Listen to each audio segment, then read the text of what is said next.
The Hall of Fame game kicking off the NFL preseason tonight, Canton, Ohio. It's the Chargers and the Lions and a bunch of backups. Trey Lance going to get the start for Jim Harbaugh's Bolts, the third overall pick from 4 years ago on his third team. He's expected to get the majority of the snaps, likely also going to see rookie DJ Uiagalelei as they both fight for a spot on this team. On the other side, there's a battle for the backup quarterback position. Hendon Hooker has been in Detroit the last couple of seasons.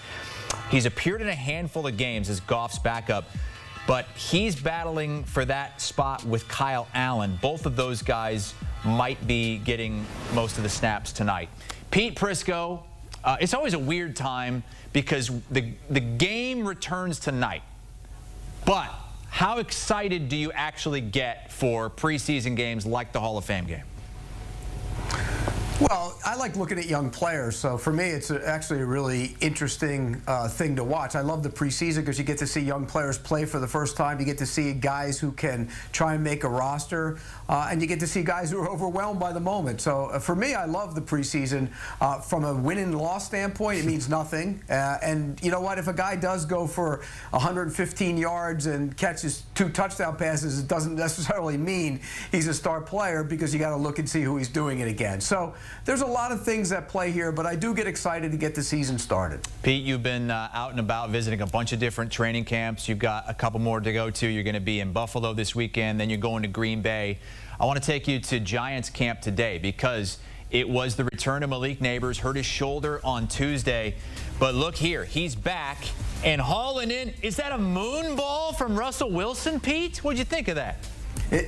It sure looked like one of those moon balls, but look, anytime you get a player like Malik Nabers back on the field, that's a good thing. We saw how good he can be last year, despite the poor quarterback play. He's going to be one of the best receivers in this league. It's an LSU thing. They're almost always great receivers, but he's going to push for that down the road too, being considered one of the 2 or 3 best receivers in the league. I love what he does. It's great having him back on the field.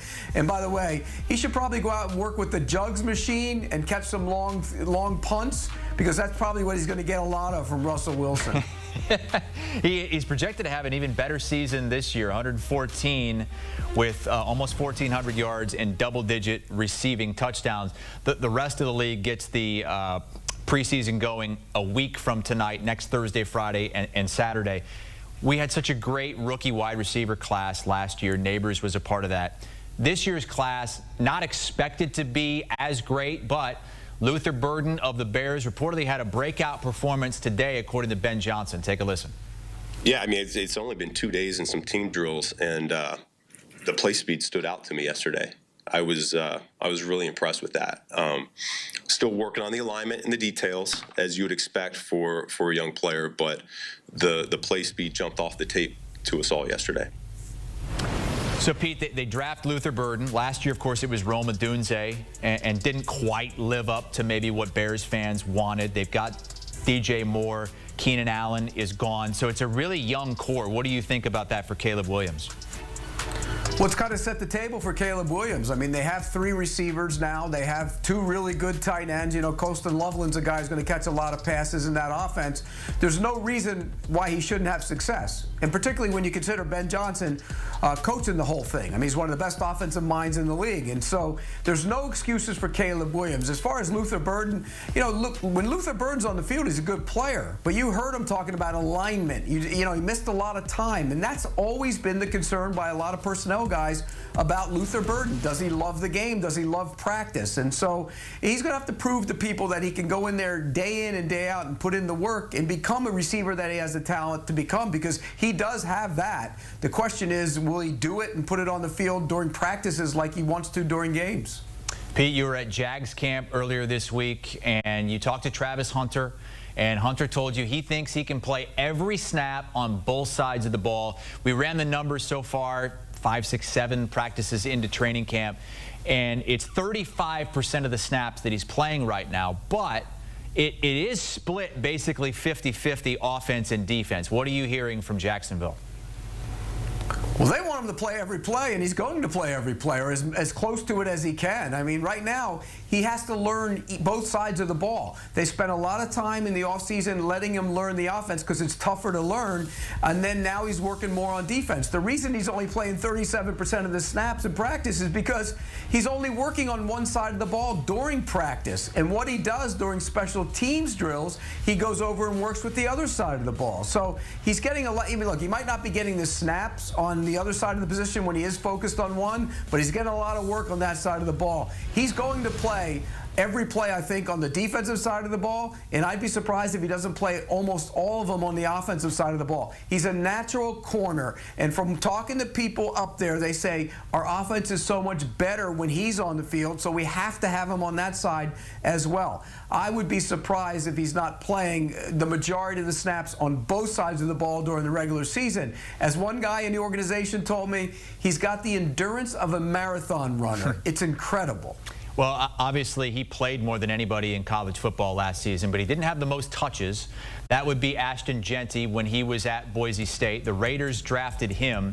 He had 50 more touches than any other position player in college football. This is him and some other Raiders running backs doing the gauntlet drill. How much of a load do you think he carries year one? Well, ideally, you'd like him to carry as much as he possibly can handle, and I think they will. I mean, you draft a running back as high as they did with the idea of getting him as many touches as he can, and people will sit there and they'll say, well, you know, do you want to protect him for down the line? No, you don't. You're a running back. You get 5 good years out of him, and you're excited about it. If you get 7 good years out of it, you do cartwheels. So why would you hold them back? I would run him. I would throw the ball to him. I'd get him involved in the passing game as much as possible. As much as I can get Ashton Jeanty the ball, I will get it to him. And then you worry about the consequences 5 years from now. In large part, most running backs don't make it to 5 years with the same team.